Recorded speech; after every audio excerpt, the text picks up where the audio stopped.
Mag-iarasan na si Mark. Kami na kita. Nakatapos ka. Nabisa tanong nagpasalamat ako sa Ginoo kay at kung paano nakatapos ako dito mo sa iyang bugay sa bulig ka kala mo gintugyan sa ako may kumaabutan ang apat na tuwing ka. Salamat man sa mga bisita, nagturuan, mga nagurugyon, mga paligtinamon, sa mga bisita, kagdali nanay kagday tatay, sa mga kabutuan, nga naga... Salamat kayo. Ilan na? Tears of joy. Kaya na. Sige, doon na. May klase, pastuto mo. Sige, doon na. Ano yung wawaw? Yung wawaw? Sige, doon lang. Nano, mayong muna. Sige, doon ha. Sa mga kabuto, ay naga-suporta.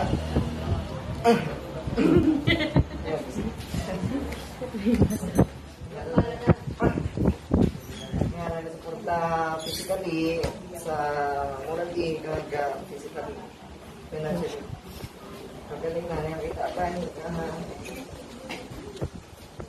Bato ka lang na kay dito o tigla ba na at tanang pagkatoy ka pagtapos sa mga accomplishments na batod kita hindi na nagpasayta nga despite sa kapikadon kag mga pag-down sa mga tabo pero siya sa gyapon nagapadayon para lang makamatudan kag paano lang sa maghinikanan nga maskin paano makabawi sila sa amon kag sang kabay pang nga pagsakripisyo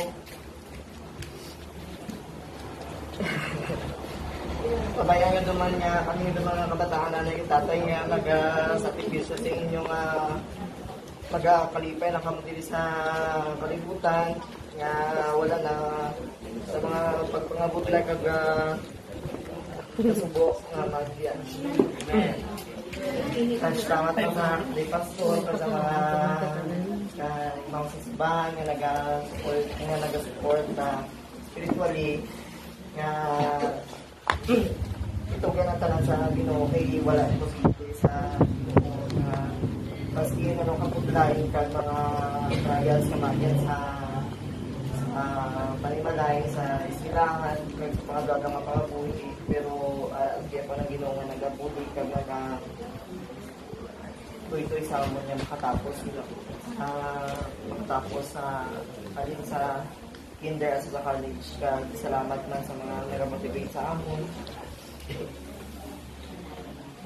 kaya rabi naging ni Joan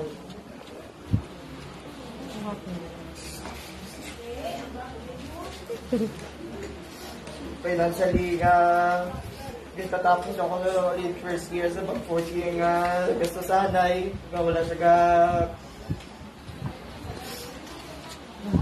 nagpailayo siya sa amon para lang papatapos ako despite sa wala siya matapos pero siya sa gyapon nag-support siya para matatapos ang nilayon niya kung ano yayon kung mga pinanglanan sa istilaan at sa mga talagdanan ara siya nga nagpalaging pangitapaging magpadala na ko pag ma-comply lang ang mga requirements sa istilahan salamat na ito taran nga nagano niya sa amon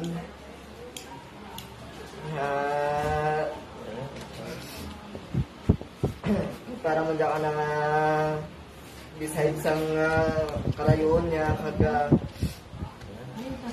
isang kabudlay dito sa sagwa nga napailayo sa amon kag maka-support sa amon financially pero ang pag-graduate gina-offer ko na sa iya nga may reward man ang mga kabudlay niya dito kag mga mag-antos niya So, ano lang na. Amen. Okay. Chinese store, no?